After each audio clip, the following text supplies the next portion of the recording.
سوالی کہ اس کا سوال پورا کیا جائے، ہے کوئی توبہ کرنے والا کہ اس کی توبہ قبول کر لی جائے، کس کس اجر اور کس کس نعمت کی بات کی جائے۔ رمضان میں بندہ خرچ کرے، اسے اللہ کی راہ میں گویا جہاد میں خرچ کرنے کا ثواب عطا فرمایا جاتا ہے۔ یعنی ہماری تو یوں سمجھیے کہ لاٹری نکل آئی ہے، رمضان آ جاتا ہے تو مسلمانوں کے لیے گویا کمال کا مہینہ آ گیا۔ جبھی تو حدیث پاک ہے نا، میرے آقا فرماتے جس کا مضمون ہے میری امت کو پتا ہوتا رمضان کیا ہے تو وہ تمنا کرتے کہ سارا سال ہی رمضان ہوتا۔ مولا علی شیر خدا کرم اللہ تعالی وجہ الکریم سے پوچھو، آپ کہتے ہیں اگر اللہ تبارک و تعالیٰ کو اس امت کو عذاب دینا ہوتا نا، امت محمد صلی اللہ تعالیٰ علیہ وسلم کو عذاب دینا ہوتا تو اللہ تعالیٰ انہیں رمضان اور سورہ اخلاص عطا نہ فرماتا۔ اگر رمضان دیا ہے نا، قرآن پاک کی سورہ اخلاص دی ہے تو اس کا مطلب یہ اللہ ان پر رحم کرنا چاہتا ہے، مغفرت کرنا چاہتا ہے، بخشنا چاہتا ہے۔ اب بتائیے میرے میٹھے اسلامی بھائیوں، پھر ہمارا ایٹیٹیوڈ، ہمارا انداز کیا ہونا چاہیے رمضان میں؟ ایک اور حدیث پاک سنو، نبی پاک علیہ الصلوۃ والسلام فرماتے ہیں اب اس مہینے میں دو قسم کے انداز نظر آتے ہیں۔ کچھ لوگ تو بڑے چست، روزے رکھنے میں، تراویح پڑھنے میں، تلاوت کرنے میں اللہ ایسی ہمت دے دیتا ہے۔ ہم نے ایسا بھی دیکھا جو لوگ نارملی سست ہوتے ہیں اللہ انہیں بھی طاقت دے دیتا ہے اور وہ سارے روزے رکھ رہے ہوتے ہیں، ہمت میں آ جاتے ہیں۔ کچھ لوگ وہ ہیں جو سارا سال دندناتے پھرتے ہیں، رمضان میں کہتے ہیں نہیں جناب روزے نہیں رکھے جا رہے، تراویح نہیں پڑھی جا رہی، بستر سے کھڑے ہی نہیں ہوتے۔ اب آج میں جو حدیث سنانے جا رہا ہوں نا، اپنے بارے میں غور کر لیں کہ میں کس کیٹیگری میں آ جاتا ہوں۔ اللہ کے حبیب علیہ الصلوۃ والسلام فرماتے تم پر ایسا مہینہ آیا ہے جس سے بہتر کوئی مہینہ نہیں آیا اور منافقوں پر اس سے سخت مہینہ کوئی نہیں آیا۔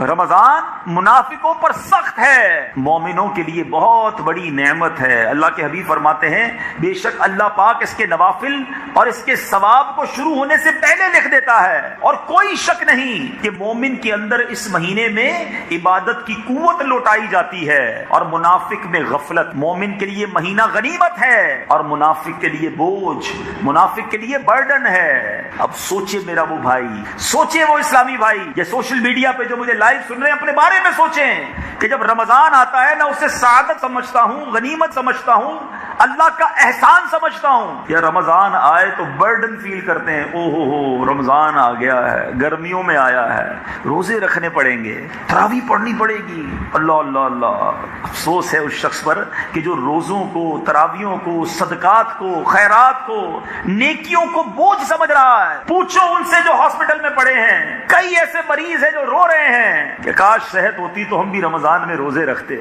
پیر سلامت ہوتے تو ہم بھی تراویح پڑھتے۔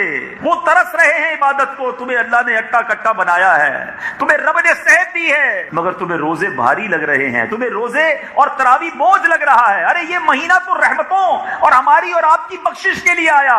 بد نصیب ہے وہ شخص جو اس مہینے میں بخشش کی طرف گویا دوڑ لگانے کی بجائے سستی اور غفلت کی طرف چلا جاتا ہے۔ ہمارے صحابہ سارا سال رمضان کا انتظار کرتے اور جب رمضان آتا تو سارے کام کاج چھوڑ کر مسجد میں بیٹھ جاتے، عبادت کرتے۔ مگر آج تیاری ہم کیا کر رہے ہیں؟ پریپریشن کیا ہو رہی ہے؟ اگر کوئی عام آدمی بازار کا ایک راؤنڈ لگائے اور دیکھنا چاہے کہ رمضان کی تیاری کیسے ہو رہی ہے تو اسے لگے گا کہ اسٹور جتنے ہیں وہ اپنا سامان بھر رہے ہیں، کیونکہ جناب رمضان میں فروٹ بکے گا، رمضان میں بہت ساری بسکٹس بکیں گے، تو سموسے پکوڑے کی آئٹم بکیں گی، تو جناب شربت بکیں گے، تو کیچپ بکے گی، تو اب اس کے لیے انتظام ہو رہے ہیں۔ گھر والوں سے پوچھو تمہاری تیاری کیا ہے، تو بس وہ لسٹ بنا لی ہے کہ افطاری کے سامان میں کیا کیا خریدنا ہے، تو بس ایک دو دن میں جا کے وہ خریدنا ہے۔ ریسٹورینٹ اور ہوٹل والوں کو دیکھیں تو تھوڑے دنوں میں بورڈ لگ گئے ہوں گے یا لگنے والے ہوں گے، افطار اسکیم، تو سحری اسکیم، تو رات کو کھانا اتنے بجے، تو اتنے کا جناب کھانا یوں، تو یہ ڈسکاؤنٹ۔ یعنی میں یہ سمجھتا ہوں کہ اگر ہم تھوڑا سا دورہ کریں یا کوئی نیوٹرل آدمی کوئی باہر سے آ جائے کہ دیکھوں ذرا مسلمان رمضان کی تیاری کیا کر رہے ہیں،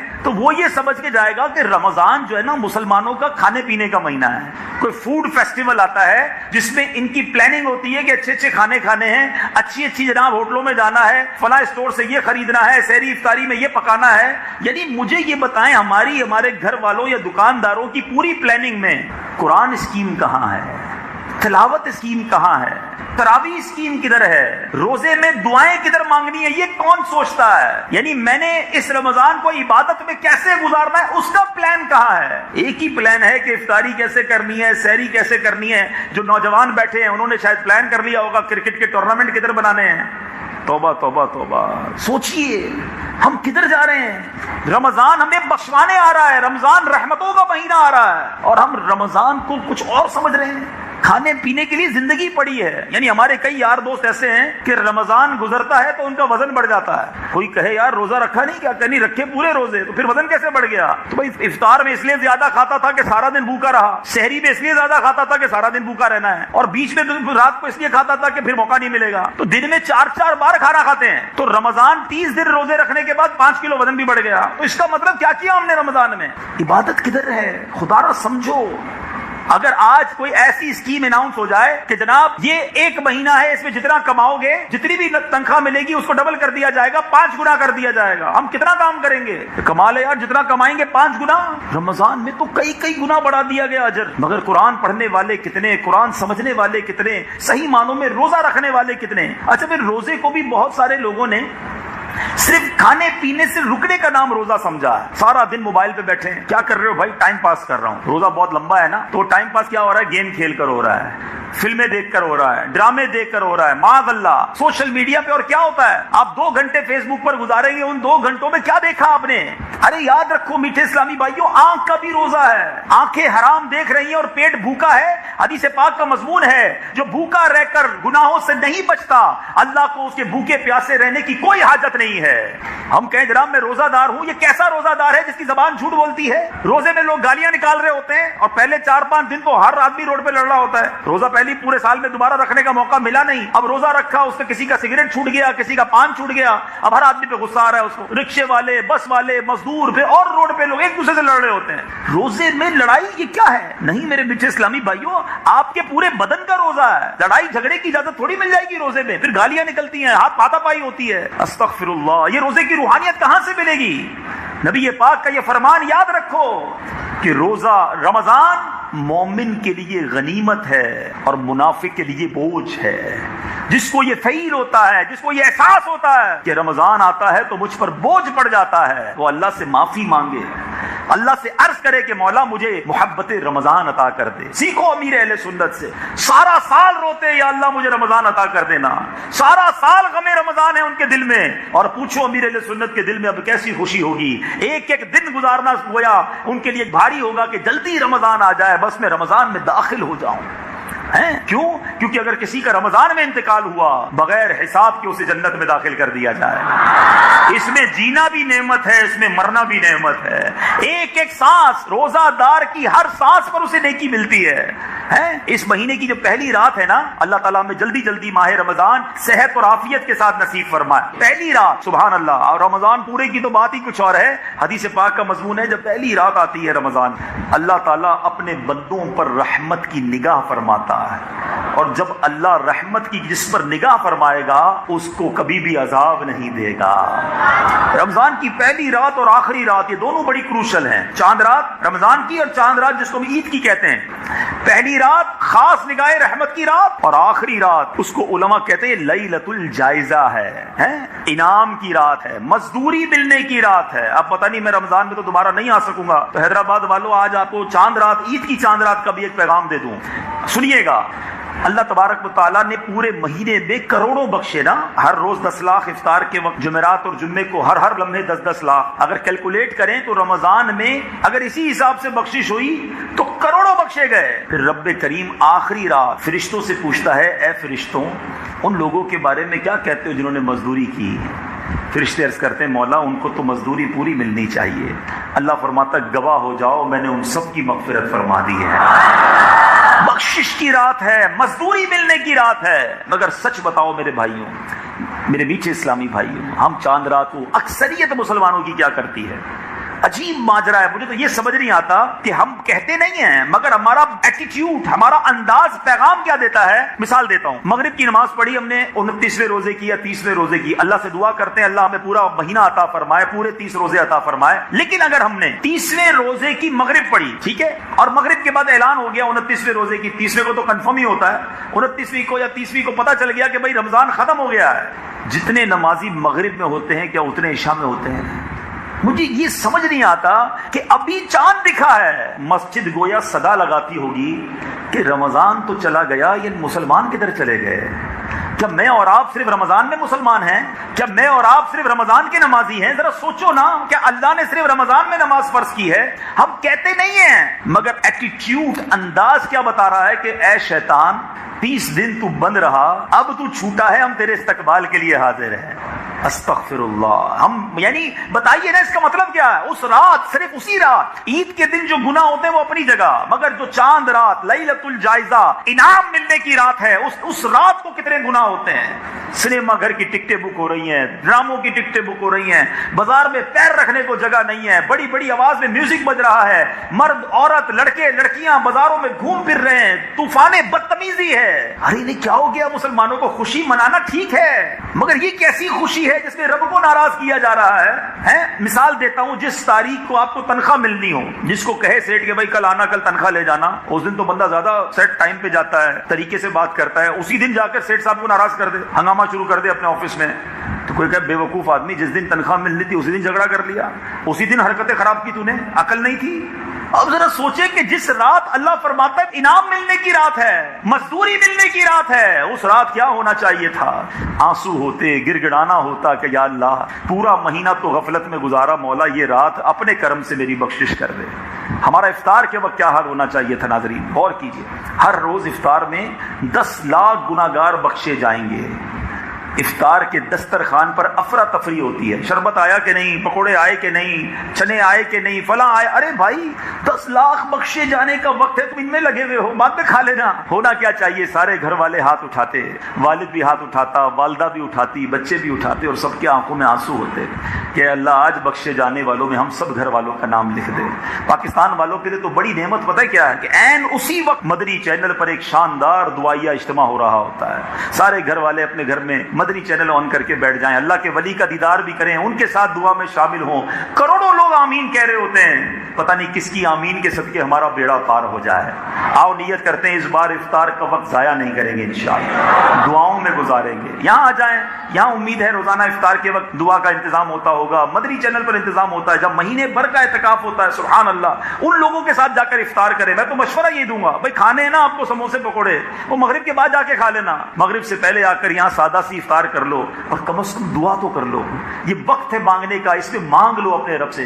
اس بار رمضان میں پیارے اسلامی بھائیوں ایک نیت کرنی ہے، پوری کوشش کرنی ہے، ہم کوشش کریں گے، اللہ کامیابی دے گا کہ اس پورے رمضان میں انشاءاللہ ہم کوئی گناہ نہیں کریں گے، کیونکہ رمضان میں گناہ کرنا جو ہے نا، یہ بڑا ناپسندیدہ ہے، یہ کچھ لوگ نہیں سمجھتے۔ دیکھیں کچھ مقام، کچھ دن، کچھ مہینے ایسے ہوتے ہیں، کچھ وقت جس میں گناہ کرنا شدید عذاب کا وجہ بن جاتا ہے، شدید اللہ کی ناراضگی کا سبب بن جاتا ہے۔ مثال کے طور پہ کوئی شخص باہر کسی کو گالی دے، غلط کام ہے، مسجد میں آ کر دے، اب کیا کہیں گے؟ یار استغفر اللہ، مسجد میں گالی، بھئی یہی کام باہر کرتا ہے، گناہ ہے، مسجد میں شدید گناہ ہو گیا نا۔ کوئی باہر گانے باجے کرے، غلط ہے، لیکن کوئی مسجد میں آ کے گانے بجانا شروع کر دے، آپ کہیں گے یار شرم نہیں آتی؟ اللہ کے گھر ہے نا، فرق ہے نا۔ اسی طرح کوئی پاکستان میں گناہ کرے، ایک گناہ کا ایک گناہ ہے، کوئی مکے میں جا کے گناہ کرے، ایک گناہ کا لاکھ گناہ ہے۔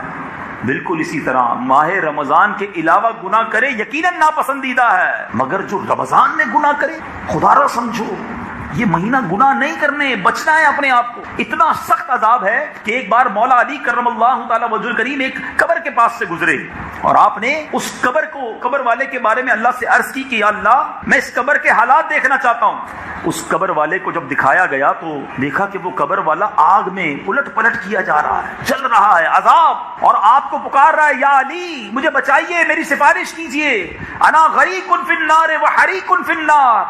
آپ نے اللہ کی بارگاہ میں دعا کی، مولا اس بندے کو بخش دے، معاف کر دے۔ ارشاد ہوتا ہے اے علی اس بندے کی سفارش نہ کریں، مولا علی کو منع کیا جا رہا ہے۔ کیوں؟ آپ نے کہا یا اللہ کیا وجہ ہے؟ فرمایا اے علی یہ بندہ دن میں تو روزے رکھتا تھا، رات گناہوں سے باز نہیں آتا تھا، روزہ دار تھا مگر گناہ بھی ساتھ کرتا تھا، قبر میں آگ بھڑکا دی گئی۔ اے رمضان میں گناہ کرنے والوں، اے رمضان میں فلمیں ڈرامے دیکھنے والوں، اے رمضان میں حرام کمانے والوں، اے راتوں کو دوستوں کے ساتھ تاش پتے اور حرام گیم کھیل کر اپنی راتوں کو خراب کرنے والوں، کرکٹ میچ کھیل کر لوگوں کی نیند خراب کرنے والوں، حقوق العباد تلف کرنے والوں، خدا را غور کرو۔ یہ رمضان اس لیے نہیں آیا ہے کہ اللہ کو ناراض کیا جائے، ایک ناراضگی، ایک گناہ کہیں رمضان میں ہماری بربادی کا سبب نہ بن جائے۔ بچاؤ اپنے آپ کو، ڈر جاؤ اس مہینے کے بارے میں کہ ایک تو رحمتیں برس رہی ہیں اور اس میں بھی میں گناہ کروں. میرا تو ایک ہی کام ہونا چاہیے کہ بس بخشا جاؤں، معاف کر دیا جاؤں، نکل جاؤں، اچھوں کے صدقے میں بھی بس نکل جاؤں، جنت میں پہنچ جاؤں. یہی فکر ہو، یہی آنسو ہو، یہی دعائیں ہوں کہ اللہ جن کے روزے قبول کیے ان کا واسطہ میرے بھی قبول کر لے، جن کی تراویح قبول کی ان کا واسطہ میرے ٹوٹے پھوٹے سجدے قبول کر لے، جن کے صدقے خیرات زکاتیں تو نے قبول کی، اے اللہ میری اخلاص سے آری زکات، اخلاص کے بغیر دیے ہوئے صدقے چھوٹے موٹے جو میں نے دیے مالک قبول فرما لے. ہمارا کام تو رمضان میں ایک ہی ہونا چاہیے. کیوں؟ وہ آمین یاد رکھنا میٹھے اسلامی بھائی، جس میں نبی پاک علیہ الصلوۃ والسلام نے فرمایا کہ پیارے آقا نے منبر اقدس پر قدم رکھا اور آمین کہا. لوگوں نے کہا حضور آپ نے آمین کیوں کہا؟ ارشاد فرمایا جبریل امین آئے تھے اور انہوں نے دعا کی. اس کا مضمون یہ ہے کہ یا اللہ وہ برباد ہو جائے جو رمضان پائے اور اپنی مغفرت نہ کروا سکے. اللہ کے حبیب فرماتے میں نے اس دعا پر آمین کہی ہے. سوچو تو صحیح، اے حیدرآباد میں اتنی بڑی تعداد میں آنے والے عاشقان رسول، سوچو کہ دعا کرنے والا کون ہے؟ جبریل امین ہے، فرشتوں کے سردار ہیں، اور اس دعا پر آمین کہنے والے ہمارے آقا نبیوں کے سردار ہیں.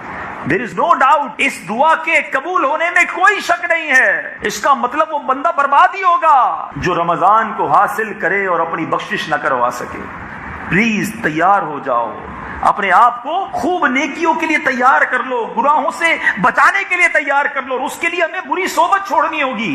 وہ دوست نہیں چاہیے جو کہیں چلو بھائی چلو رات رمضان کی تو گھومنے پھرنے کی، کھانے پینے کی، کھیلنے کودنے کی ہے، ٹائم پاس کرنا ہے. مجھے نہیں چاہیے وہ دوست. اگر آپ گناہ سے نہیں بچ سکتے نا، میں آپ کو پلیز جو آپ کو بھائیوں والا مشورہ دے رہا ہوں، آپ کو لگتا ہے کہ یار میں نیکیاں بھی نہیں کر سکتا اور گناہوں سے بچنا بھی بہت مشکل ہے، تو آپ بہتر یہ سو جائیں. وہ آپ کے لیے زیادہ بہتر ہے. جاگ کر گناہ کرنے سے بہتر ہے آپ زیادہ سو جائیں. لیکن مشورہ یہی دوں گا کہ سونے کے لیے، کھانے کے لیے، گھومنے پھرنے کے لیے ساری زندگی پڑی ہے.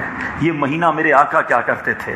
آؤ آخر میں آپ کو بتاتا ہوں میرے آقا کا انداز کیا تھا. ایک عاشق رسول یہ پوچھ سکتا ہے کہ ذرا یہ بتا دیجئے کہ میرے آقا مدینے والے مصطفیٰ صلی اللہ تعالی علیہ وسلم کا رمضان کیسے ہوتا تھا؟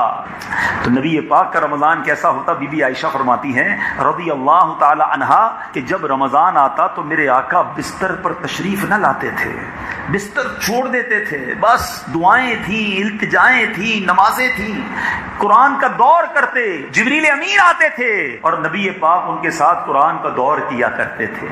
خوف خدا سے نبی پاک کے چہرے کا رنگ متغیر، رنگ مبارک بدل جاتا تھا. اتنا خوف چہرہ انور پر طاری ہوتا تھا. خوب گر گڑاتے تھے، خوب دعائیں کرتے تھے. میرے آقا کا حال یہ ہے کہ بستر چھوڑ دیں، اور گناہگار غلام کا حال یہ ہے کہ وہ بستر ہی نہ چھوڑے، یا تو سوتا رہے یا کھاتا رہے پیتا رہے. اس لیے آیا رمضان. اب تو بدقسمتی سے افسوس کے ساتھ کہنا پڑتا ہے کہ بہت بڑی تعداد روزے نہیں رکھتی. ارے جناب بڑے گرمی کے روزے ہیں، سر میں درد ہے، آج کل نزلہ ہو گیا ہے، بس یار کام کاج میں بڑا بیزی ہوتا ہوں. استغفر اللہ استغفر اللہ. آپ سمجھتے ہیں روزہ چھوڑنا کتنا بڑا گناہ ہے؟ اللہ کو کس قدر سخت ناپسند ہے. روایتوں میں آتا ہے جو جان بوجھ کر ایک روزہ رمضان کا قضا کر لے 9 لاکھ برس اسے جہنم کی آگ میں جلایا جائے گا. میں اور آپ یہ طے نہیں کر سکتے کہ ہماری بیماری کتنی ہے کہ ہم روزہ چھوڑ دیں. یقیناً کچھ کنڈیشنز میں روزہ چھوڑنے کی اجازت ہے، مگر وہ بیماری ایک لیول ہے، اس پہ میں اور آپ طے نہیں کریں گے. اگر کوئی ڈاکٹر بیٹھا ہے وہ بھی خدا کا خوف کرے، چھوٹی چھوٹی بات پر مریض کو کہتے نہیں آپ شوگر کے مریض ہیں آپ روزہ نہ رکھا کریں، آپ بلڈ پریشر کے مریض ہیں نہ جناب آپ روزہ نہ رکھیں، روزہ آپ کے لیے بڑی تکلیف کا باعث بن جائے گا. اللہ کا خوف کرو. واقعی دیکھو کہ یہ روزہ رکھنا اس کے لیے بیماری کا باعث بنے گا. میرے آقا فرماتے ہیں، حدیث پاک کا مضمون ہے روزہ رکھو صحت مند ہو جاؤ گے. روزہ تو صحت لاتا ہے. آپ دوائی کا پلان اس طرح دینا کہ یہ سحری میں کھا لینا، یہ افطار میں کھا لینا، رات کو یہ دوائی پی لینا اور روزہ رکھیے گا. یقیناً بیماروں کو روزہ رکھنے کی کچھ کنڈیشنز میں روزہ چھوڑنے کی اجازت ہے، مگر دھڑلے کے ساتھ ڈاکٹر صاحبان بول دیتے ہیں اور ہم بھی مان لیتے جی ڈاکٹر صاحب بڑی مہربانی آپ نے سر میں درد ہے اور روزہ رکھنے کا منع کر دیا. ڈاکٹر ہے، مفتی تھوڑی ہے، وہ ڈاکٹر بچائے گا جہنم کی آگ سے تم کو. بہترین طریقہ بتاتا ہوں کہ جب آپ کو کوئی ایسی پرابلم ہے اور آپ سمجھتے ہیں کہ آپ کو روزہ چھوڑنا ہے، پہلے کسی صحیح عالم دین مفتی کے پاس جائیے، مشورہ کیجئے کہ مجھے یہ بیماری ہے اور ڈاکٹر نے یہ کہا ہے، اب بتائیے میں کیا کروں. اب اگر مفتی اسلام آپ کو کہتے ہیں کہ ٹھیک ہے آپ کو اجازت ہے روزہ چھوڑنے کی، پھر یہ ہمت کرو نا، ورنہ روزے کی برکتیں ایسی ہیں. حدیث پاک کا مضمون ہے کہ اگر بندہ رمضان کا ایک روزہ قضا کر بھی لے اور ساری زندگی اس کے بدلے روزہ رکھے یا پورا سال بھی روزہ رکھے تو اس ایک روزے کی برکتیں نہیں پا سکتا. روزہ تو اللہ کی طرف سے اتنی بڑی نعمت ہے. روزے کے فضائل میں بیان کروں تو ایمان تازہ ہو جائے، مگر آؤ اس سے پہلے ایک 10 سالہ کم و بیش 10 سالہ بچے کا کیسا ایمان تھا وہ بتاتا ہوں. سید امام اہل سنت مولانا شاہ امام احمد رضا خان کی روزہ کشائی تھی. 10 سال کی قریب عمر تھی. گرمیوں کے دن تھے. اے گرمیوں میں گھبرانے والوں سنو، بریلی کے تاجدار کی عمر ابھی 10 سال ہے. والد صاحب نے دیکھا بیٹا نڈھال ہو گیا ہے، عصر کا وقت ہے، پہلا ہی روزہ ہے، روزہ کشائی ہے، مہمان بھی آ گئے ہیں، مگر بیٹا نڈھال ہے. کمرے میں لے گئے، دروازہ بند کیا، کہا بیٹا تھوڑی سی فیرنی کھا لو، ابھی بہت دیر ہے افطار میں، تمہاری طبیعت ڈھل گئی ہے، کچھ کھا لو. کہا بابا جان میرا تو روزہ ہے. والد صاحب کہتے ہیں بیٹا بچوں کا روزہ ایسا ہی ہوتا ہے، کوئی دیکھ نہیں رہا تم کھا لو. کہ بابا جان جس کا روزہ رکھا ہے وہ تو دیکھ رہا ہے نا، اللہ تو دیکھ رہا ہے نا. آپ کے والد گرامی کی آنکھوں میں آنسو آ گئے، آپ کو سینے لگا لیا. وہ 10 سال کا بچہ یہ سوچ رہا ہے کہ اللہ دیکھ رہا ہے، ادھر 30 سال 40 سال 25 سال اٹا کٹا نوجوان ہے. کہتا یار بس اب کوئی ضرورت نہیں روزہ رکھنے کی. توبہ توبہ توبہ. کیا جواب دو گے اللہ کی بارگاہ؟ خدا کے واسطے اپنے حال پر رحم کرو. روزہ رکھنا ہے. ہاں اگر آپ کا کام مشکل ہے، مزدوری کرتے ہو، محنت کا کام کرتے ہو اور آپ کو لگتا ہے کہ جناب افطار تک میں نڈھال ہو جاتا ہوں، تو آپ کام کو کم کیجئے، روزے کو بنا ختم نہ کیجئے. اپنی نوکری، اپنی جاب، اپنی مزدوری تھوڑی کر دیجئے، تھوڑے پیسے کم ہو جائے کوئی بات نہیں. روزے کو مت کہو مجھے کام ہے، کام کو کہو کہ مجھے روزہ رکھنا ہے. اپنے کام کو مختصر کیجئے مگر اس فرض کو ادا کیجئے. انشاءاللہ اللہ پاک آپ کے تھوڑے رزق میں بھی برکت ڈال دے گا، آپ کی تھوڑی آمدنی میں بھی برکت ڈال دے گا. مگر روزہ چھوڑ کے جو آمدنی کی طرف اور جو پیسے کی طرف جاتے ہیں، یاد رکھنا یہ پیسہ ہی تمہارے لیے سانپ اور بچھو بن جائے گا. روزے کے فضائل کیسے کیسے احادیث سے ملتے ہیں. نبی پاک علیہ الصلوۃ والسلام فرماتے ہیں 5 نمازیں اور جمعہ اگلے جمعے تک اور ماہ رمضان اگلے ماہ رمضان تک گناہوں کا کفارہ ہے جب تک کبیرہ گناہوں سے بچا جائے. سبحان اللہ. میرے آقا فرماتے روزہ باطنی عبادت ہے، کیونکہ ہمارے بغیر بتائے کسی کو علم نہیں ہو سکتا کہ ہمارا روزہ ہے، اور اللہ پاک باطنی عبادت کو زیادہ پسند فرماتا ہے. روزہ اللہ کو بڑا پسند ہے. اے میرے میٹھے اسلامی بھائیوں، یاد رکھیے رمضان ایک بھٹی ہے. جیسے کہ بھٹی گندے لوہے کو صاف اور صاف لوہے کو مشین کا پرزہ بنا کر قیمتی کر دیتی ہے، اور بھٹی سونے کو زیور کے لائق بنا دیتی ہے، ایسے ہی ماہ رمضان گناہگاروں کو پاک کرتا ہے اور نیک لوگوں کے درجوں کو بڑھا دیتا ہے. یہ روزہ بھٹی سے گزرنا ہے، یہ تمہارے گناہوں کو صاف کر دے گا. بعض علماء فرماتے ہیں جو رمضان میں مر جائے اس سے سوالات قبر نہیں ہوتے. قیامت میں رمضان قرآن روزہ دار کی شفاعت کریں گے. رمضان اللہ سے کہے گا مولا اسے دن میں میں نے کھانے پینے سے روکا تھا، اور قرآن عرض کرے گا یا رب میں نے اسے رات میں تلاوت و تراویح کے ذریعے سونے سے روکا تھا. اللہ ان کی شفاعت قبول فرمائے گا. مگر جو روزہ نہیں رکھتا وہ رمضان کیسے اس کی شفاعت کرے گا؟ جو رات تراویح نہیں پڑھتا، قرآن کی تلاوت نہیں کرتا، قرآن کیسے اس کی شفاعت کرے گا؟ رمضان کو تھام لو، قرآن کو تھام لو، روزوں کو تھام لو، پھر دیکھو اس مہینے کی برکتیں کیسے ملتی ہیں. اب آئیے آخر میں ایک اور وہ کام جو میرے آقا اس مہینے میں خوب کیا کرتے تھے، اور وہ کام ہے احادیث میں آتا ہے نبی پاک سے بڑا سخی کوئی نہیں ہے، آقا سے بڑا عطا فرمانے والا کوئی نہیں ہے. مگر جب رمضان کا مہینہ آتا تو نبی پاک کی سخاوت تیز آندھی سے زیادہ چلنا شروع ہو جاتی تھی. ہر سائل کو عطا فرماتے، ہر کسی کو عطا فرماتے. اور میرے آقا تو وہ ہیں جو آج بھی سب کو عطا فرما رہے ہیں. واہ کیا جود و کرم ہے شہ بطحا تیرا، واہ کیا جود و کرم ہے شہ بطحا تیرا، نہیں سنتا ہی نہیں مانگنے والا تیرا. تو نبی پاک کے غلاموں یہ مہینہ سخاوت کا مہینہ ہے، یہ مہینہ خیرات کا مہینہ ہے، یہ مہینہ اللہ کی راہ میں خرچ کرنے کا مہینہ ہے. اس مہینے میں دل کھول کر خرچ کیجئے، اپنے غریب مسلمانوں پر خرچ کیجئے. اپنے گھر میں اتنی زبردست ہم آئٹمیں سحری اور افطاری میں کھاتے ہیں، کچھ غریبوں کا خیال کیجئے، دوسروں کے گھر میں بھی راشن پہنچا دیں. ہماری مسجدوں میں بہت افطار کا سامان آتا ہے. اللہ سلامت رکھے میرے امیر اہل سنت کو، کیا پیارا ذہن دیا آپ نے. فرمایا کسی غریب کو بھی اچھی افطاری کرنی ہوتی ہے، وہ مسجد میں آ جاتا ہے، کچھ نہ کچھ اچھی افطاری کر لیتا ہے. مگر ان کے گھر میں جو عورتیں ہیں، جو بچیاں ہیں، وہ کیا کریں؟ وہ کیسے اچھی افطاری کریں؟ تو کوشش کریں کہ بغیر کسی احسان کو جتائے کچھ مخصوص گھر کر لیں اور ان کے گھر پر کچھ فروٹ، کبھی کچھ افطاری کا سامان بھجوا دو، تاکہ ان کے گھر میں بھی اچھی افطاری ہو جائے. اپنی زکات کا پراپر حساب کیا کریں اور زکات پوری نکالا کریں. ایک بڑی بدقسمتی کی بات یہ ہے کہ آج کل لوگ اپنی زکات بھی پوری نہیں نکالتے. نہیں میرے میٹھے اسلامی بھائیوں، زکات کو بوجھ نہ سمجھو. ہر زکات دینے والا اللہ کا شکر ادا کرے. ارے مال دیتے وقت یہ نہ سوچے کہ یہ مال مجھ سے دور ہو رہا ہے، بلکہ مال دے کر اللہ کا شکر ادا کرے کہ مولا تیری مہربانی، تو نے مجھے دینے والا بنایا، مانگنے والا نہیں بنایا.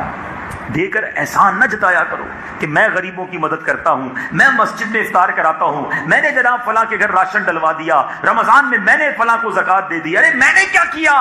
اللہ نے دیا تو میں اس قابل بنانا.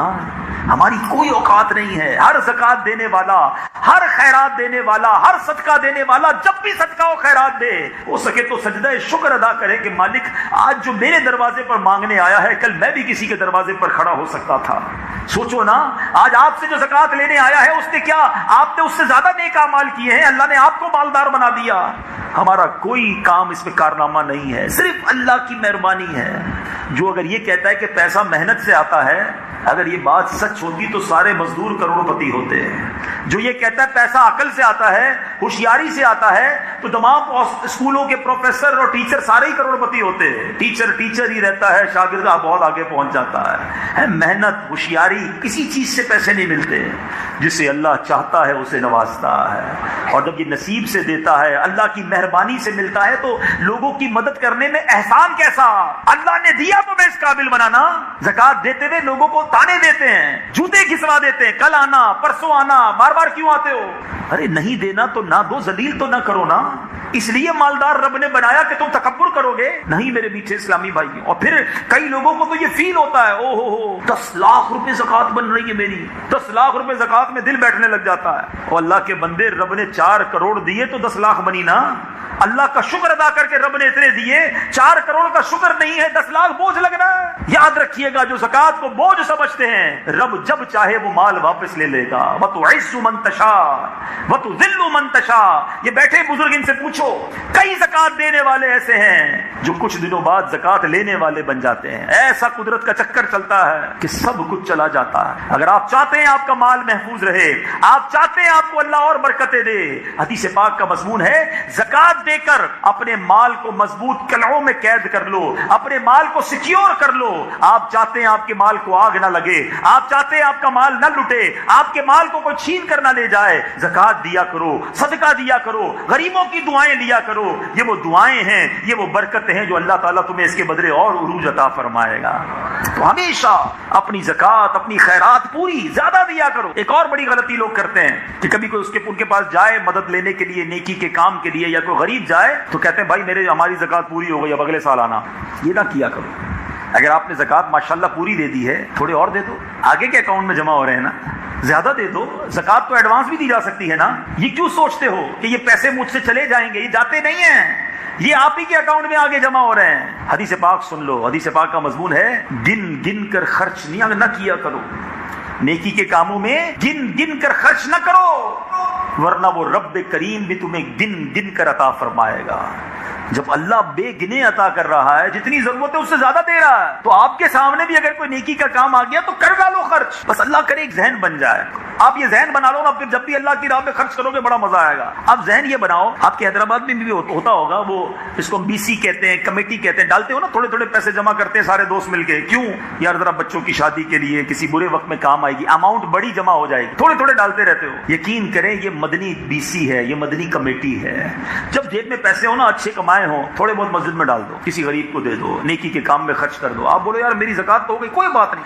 آپ یہ سوچو میں اپنے اکاؤنٹ میں ڈال رہا ہوں. اب میں آپ کو حدیث سناتا ہوں، ایمان تازہ ہو جائے گا. اور حدیث قدسی ہے، اللہ فرماتا ہے، اے ابن آدم اپنا مال میرے پاس جمع کرا دے، نہ جلے گا، نہ ڈوبے گا، نہ کم ہوگا. میں اس دن تجھے واپس لوٹاؤں گا جس دن تجھے ایک ایک نیکی کی ضرورت ہوگی. بندہ ترس رہا ہوگا، ماں بھی نہیں دے گی یہ نیکی، باپ بھی نہیں دے گا، لیکن جس نے یہ دے دیا ہوگا نا، تھوڑا تھوڑا کر کے جمع کراتا رہا ہوگا. ڈپازٹ ہے. آپ کیا کرتے ہو؟ بینک میں پیسے ڈالتے ہو، پھر بیلنس دیکھ کے خوش ہوتے ہو، خرچ تو کرتے نہیں ہو.